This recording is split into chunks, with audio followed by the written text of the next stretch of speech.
Price Lord. கர்த்தர் நாமத்துக்கு மகிமை உண்டாகட்டும்.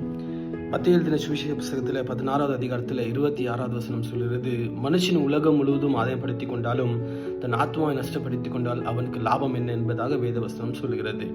ஸோ உலகத்தின் காரியம் நமக்கு ரட்சிப்பு கொடுக்கல, கர்த்தராக இயேசு கிறிஸ்துடைய ரத்தம் நமக்கு ரட்சிப்பு கொடுத்திருக்கிறது. உலகத்தின் பணம், ஆடம்பரமான வாழ்க்கை, உலகத்தின் எல்லா காரியங்களும் நமக்கு பரலோகத்தை சேர்க்காது. ஆனால் நம் பரலோகத்தை நாம் ஃபோக்கஸ் பண்ணி நம்ம பரலோகத்தை சார்ந்து இருக்கும்போது, கர்த்தரை சார்ந்து இருக்கும்போது எல்லாமே உங்களை தேடி வரும்.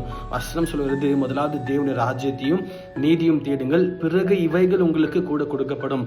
எந்த காரியம் உங்களுக்கு தேவையோ அது உங்களுக்கு கண்டிப்பாக கர்த்தர் கொடுப்பார். ஆனால் நம்ம கர்த்தர் ராஜ்யத்தை ஃபோக்கஸ் பண்ணணும். வசனம் சொல்கிறது, நீங்கள் மேலானவைகளை நாடுங்கள் என்பதாக.